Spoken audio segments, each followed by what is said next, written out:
আসসালামু আলাইকুম। আশা করি সবাই ভালো আছেন এবং সুস্থ আছেন।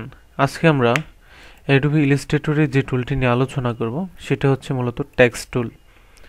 তোমরা প্রথমত প্রত্যেকটা টুলের সাথে বেসিক পরিচয় হয়ে নিচ্ছি, তারপর আমরা অ্যাডভান্সলি কাজ করব। তো আমরা টেক্সট টুলের মধ্যে এটা ক্লিক করলাম। দেখেন এখান থেকে নর্মালি আমরা বিভিন্ন কিছু লিখতে পারবো। এটা হচ্ছে এক ধরনের টেক্সট টুল। এটা হচ্ছে একটা টেক্সট টুল। দেন আমরা সিলেকশন টুল ক্লিক করে এখন যদি শিফট ক্লিক করে ইচ্ছা করলে এখান থেকে এটাকে বড় ছোট করা যাবে এবং এখান থেকে বিভিন্ন রকম ফন্ট রয়েছে। আপনি আপনার মতো করে যে কোনো ফন্ট এখান থেকে কি করতে পারবেন, ইচ্ছা করলে ব্যবহার করতে পারবেন। তারপর রয়েছে ফন্ট, আপনি ইচ্ছা করলে ফন্টগুলো ব্যবহার করতে পারবেন। পাশাপাশি আরেকটা বিষয় হচ্ছে ফন্টের ফেসটা আপনি ঠিকঠাক করতে পারবেন, বিভিন্ন রকম ফন্ট ইউজ করতে পারবেন এবং কাস্টমলি বাহির থেকে আপনি ফন্ট ইচ্ছা করলে ডাউনলোড করে আপনি কিন্তু ইনস্টল করে সেটা ব্যবহার করতে পারবেন। সেই প্রসেসটা আমরা অ্যাডভান্স লেভেলে দেখিয়েছি। যাই হোক, এই হচ্ছে বিষয়। এখান থেকে ফন্ট এবং ফন্টের আরেকটা সিস্টেম হচ্ছে টাইপ টুলের। এখান থেকে যদি মাউসের ডান বাটন ক্লিক করে এরিয়া টাইপ টুল, একটা এরিয়া নির্দেশন করে আপনি টাইপ টুল করতে পারবেন। যেমন এখান থেকে যদি আমি এই রেক্ট্যাঙ্গেল টুলটা নেই, ফিল কালার স্ট্রোক কালারটা অফ করে এখন যদি আমরা টাইপ টুল দেই এরিয়া, একটা নির্দিষ্ট এরিয়ার মধ্যে আমরা এই টাইপ টুলটা করতে পারবো। আচ্ছা, এখান থেকে যে বিষয়টা দেখাচ্ছে, এখান থেকে মাস্কিং করার পর একটা নির্দিষ্ট এরিয়াতে আমরা এটাকে কি করতে পারবো, দিতে পারবো আর কি, এরকম একটা কিছু। যাই হোক, দেন এখন যদি একটা টাইপ টুল এরিয়া মধ্যে, আচ্ছা এইটাই মুহূর্তে এইভাবে কাজ করবে না নর্মালি। এই যে দেখেন এখন কিন্তু একটা এরিয়ার মধ্যে এইভাবে কাজ করছে। আশা করি বিষয়টা আপনারা বুঝতে পারতেছেন। দেখেন এটা নর্মালি কি করা হয়েছে, একটা এরিয়ার মধ্যে কিন্তু এটা অ্যাকচুয়ালি কাজ করছে। তো এই ছিল মূলত বিষয়, এভাবে এরিয়ার টুলটা কাজ করে।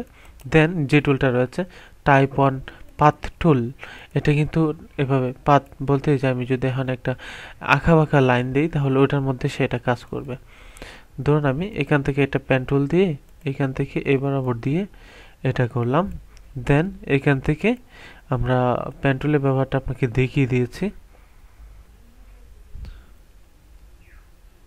ধরেন এটাই জাস্ট আমি এখান থেকে এটাকে করে দিচ্ছি। এখন যদি আমি এখান থেকে দিতে চাই, এখান থেকে দিয়ে এই যে দেখেন এই বরাবর এখন কিন্তু এটা কাজ করছে, দেখতে পাচ্ছেন। ঠিক এটা মূলত এভাবে কাজ করে, এটা দিয়ে এভাবে করতে পারবেন। দেন আরেকটা যেটা রয়েছে এখান থেকে যেটা রয়েছে এটা হচ্ছে লম্বা লম্বা। এইভাবে আপনি কোনো কিছু যদি লিখতে চান, যেমন আমাদের হয়তো বিভিন্ন দোকানের শাটারের পাশে যেটা লেখা হয় ঠিক এভাবে লেখা হয়। আমি এখান থেকে যেমনটা আমার এটা লিখে দিলাম। দেন আমরা এখান থেকে ক্লিক করে এখান থেকে শিফট ক্লিক করে এভাবে লম্বালম্বি করতে পারি, অথবা চাইলে আমরা এখান থেকে যেমন ফেসটাকে একটু একটু বড় করতে পারি। এখান থেকে 44 পিটি আছে, আপনি ইচ্ছে করলে এখান থেকে কত পিটি করতে চান এটাও করে দিতে পারবেন। Very simple and very easy.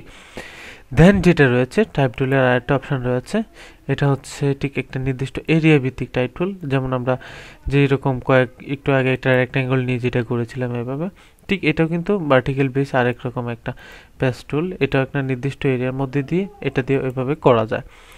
তারপর এটা হচ্ছে আপনি একটা নির্দিষ্ট এরিয়ায় ক্লিক অন এরিয়ার মধ্যে এখান থেকে কোনো কিছু চাইলে লিখতে পারবেন। যেমন এই যে এটাকে এখন ইচ্ছা করলে এই পাশে নিয়ে আসছি, এখন চাইলে এটাকে এই পাশে নিয়ে আসছি। এখন এই যে এই অপশানগুলো এখান থেকে করা যায়। এখন এই হচ্ছে আমাদের টাইপ টুলের একটা বিষয়। তারপর আমি এখান থেকে এই সবগুলো ডিলিট করে দিচ্ছি। ডিলিট করে দিয়ে নর্মালি এখান থেকে ধরেন লিখে নিলাম। এখন আমার প্রয়োজন হচ্ছে এইটাকে বড় করার বা সবগুলোকে বড় করতে চাই। যদি এটাকে সিলেকশন করি, দেখেন এখান থেকে একটা অপশান কিন্তু আসছে বড় হাতের। এই যে আমরা যেটাকে কি করতে পেরেছি, নর্মালি বড় করতে পেরেছি। দেন এইখান থেকে এটাকে যদি এবার সিলেকশন করি, এখান থেকে একটা অপশান আসে বড় করা যায়। এখন প্রশ্ন হচ্ছে আমি এখান থেকে 500 পেজের একটা কিছু লিখলাম, পরে একজন বললো হঠাৎ করে যে সবগুলো বড় করার প্রয়োজন, তখন আপনি কি করবেন? তখনই আরেকটা অপশান রয়েছে আমাদের এখান থেকে, দেখেন উইন্ডো থেকে একটা অপশান রয়েছে এখান থেকে ফন্ট টুল অ্যালাইন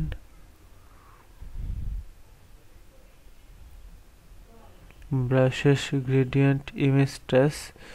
আমরা যদি একটু নিচে যাই, সরি এখান থেকে না, টাইপে আমি ভুল করেছি, টাইপে যাব। আচ্ছা এখান থেকে এটা সিলেকশন করে আমরা যদি টাইপে যাই, তারপর দেখেন change character, change case, upper case রয়েছে, ক্লিক করলাম, সবগুলো কিন্তু আপার কেস হয়ে গেছে।